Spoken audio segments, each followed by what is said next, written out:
आज से पितृपक्ष शुरू। अगर तीर्थों में जाकर नहीं कर पा रहे हैं श्राद्ध तो आसान विधि से घर पर भी कर सकते हैं। जानिए श्राद्ध के 16 दिन में कब क्या करेगा।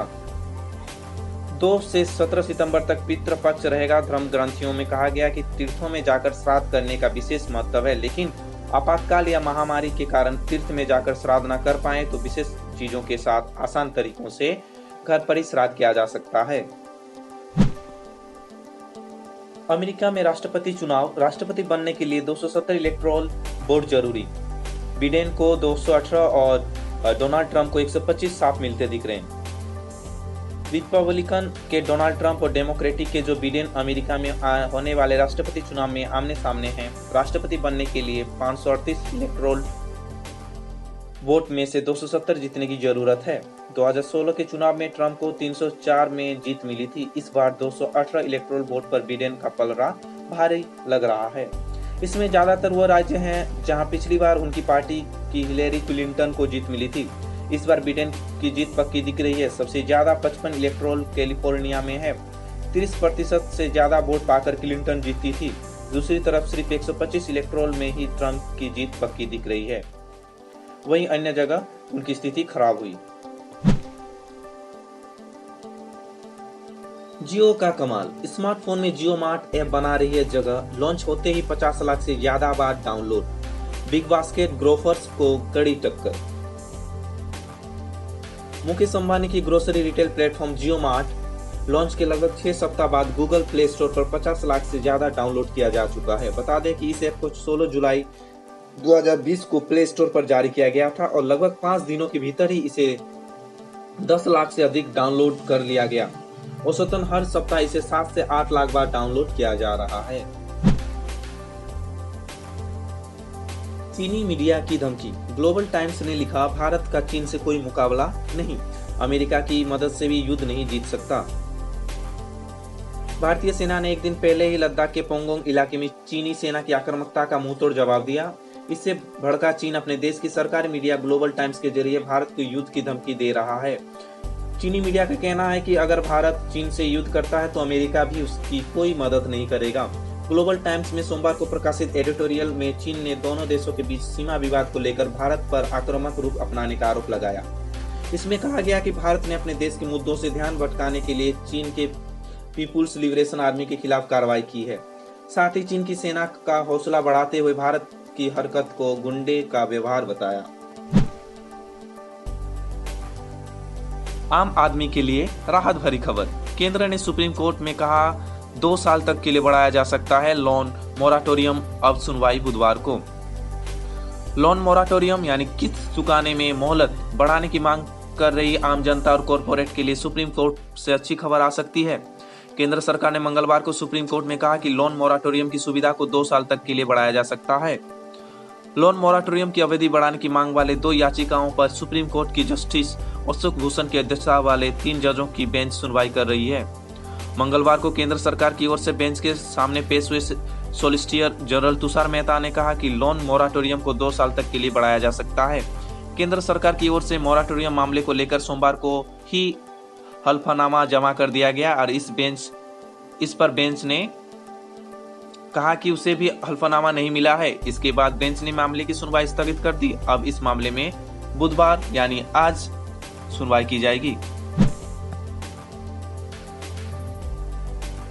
Morning news brief. अयोध्या में आज पास हो जाएगा भव्य श्री राम मंदिर का नक्शा। दिल्ली में सरकार बताएगी कि अनलॉक 4 में कैसे चलेगी मेट्रो।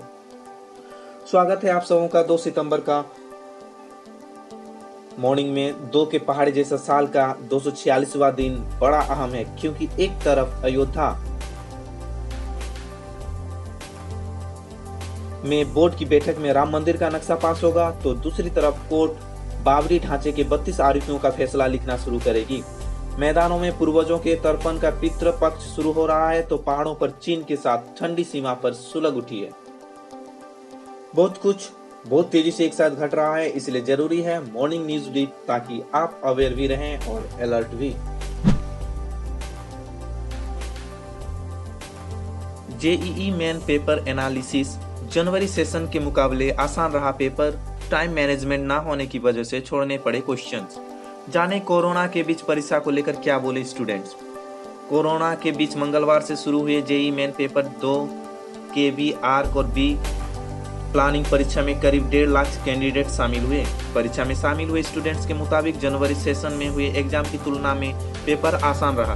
वहीं कुछ ड्रॉप ईयर स्टूडेंट्स के मुताबिक पिछले साल की तुलना में इस साल का पेपर थोड़ा मुश्किल रहा। बी आर्क के लिए होने वाले मैथ्स और एप्टीट्यूड की परीक्षाओं को कंप्यूटर आधारित मोड के जरिए आयोजित किया गया, जबकि बी प्लान के लिए मैथ्स, एप्टीट्यूड टेस्ट और प्लानिंग तीनों ही खंड ऑनलाइन आयोजित किए गए। यात्रियों के लिए अच्छी खबर, रेलवे अनलॉक 4 में जल्द ही 100 और ट्रेनें चलाने की तैयारी कर रहा है। मौजूदा समय में 230 स्पेशल ट्रेन चलाई जा रही है। लोगों की सुविधा के लिए रेल मंत्रालय जल्द ही और स्पेशल ट्रेन चलाने की तैयारी कर रहा है। अनलॉक 4 की गाइडलाइन जारी होने के 3 दिन बाद भारतीय रेलवे ने मंगलवार को कहा कि इसके लिए राज्य सरकारों से सलाह ली जा रही है। कितनी ट्रेनें और चलाई जाएंगी, यह राज्यों की मांग पर निर्भर करेगा। रेल मंत्रालय के सीनियर अधिकारी के हवाले से न्यूज एजेंसी ने बताया कि रेलवे आने वाले दिनों में 100 और ट्रेनें चलाने की योजना पर काम कर रहा है। कोरोना वायरस और लॉकडाउन के चलते रेलवे ने 25 मार्च से ही सभी पैसेंजर, मेल और एक्सप्रेस ट्रेन सर्विस को रद्द कर दिया था। यूएसए ओपन में भारत को कामयाबी, सुमित नागल पहली बार दूसरे राउंड तक पहुंचे। अमेरिका के ब्रैडली क्लान को हराया। अगला match world number 3 Dominic Thiem से। कोरोना वायरस के बीच बगैर दर्शकों के खेले जा रहे tennis grand slam USA open में भारत की शानदार शुरुआत हुई। सुमित नागल ने पहले राउंड में अमेरिका के ब्रैडली क्लान को 6-1, 6-3, 3-6, 6-1 से शिकस्त दी। भारतीय टेनिस स्टार नागल दूसरी बार टूर्नामेंट खेल रहे हैं। अगला मुकाबला ऑस्ट्रिया के वर्ल्ड नंबर 3 डोमिनिक थियम के साथ होगा। डिफेंडिंग चैंपियन राफेल नाडाल और सबसे ज्यादा 20 ग्रैंड स्लैम विजेता रोजर फेडरर समेत कई दिग्गजों ने कोरोना के कारण टूर्नामेंट से नाम वापस ले लिया है। इस कारण नागाल को यूएस ओपन में सीधी एंट्री मिली है और वे 7 साल में मेन सिंगल्स का पहला मैच जीतने वाला पहले भारतीय हैं। एलएसी पर चीन के साथ फिर तनाव। 31 अगस्त को चीनी सैनिकों ने हालात बिगाड़ने की नाकाम कोशिश की। आज भी घुसपैठ की खबरें, पर आर्मी ने इसे रूटीन एक्टिविटी बताया। विदेश मंत्रालय ने मंगलवार को बताया कि कल यानी 31 अगस्त को भी चीन ने लाइन ऑफ एक्चुअल कंट्रोल पर हालात को बिगाड़ने की कोशिश की थी, लेकिन भारतीय सेना की मुस्तैदी से इसे नाकाम कर दिया गया। चीन ने ये कोशिश तब की थी जब दोनों देशों के कमांडर हालत सुलझाने के लिए बातचीत कर रहे थे। विदेश मंत्रालय के इस बयान के कुछ घंटों बाद खबरें आई कि चीनी सैनिकों ने चुनार इलाके में मंगलवार को भी घुसपैठ की कोशिश की, लेकिन इसे विफल कर दिया गया। इन खबरों के कुछ देर बाद सेना ने बयान जारी कर कहा कि यह घुसपैठ नहीं कही जा सकती। चीनी सैनिकों ने अपनी सीमा में रूटीन पीस कीपिंग एक्टिविटी कर रहे थे।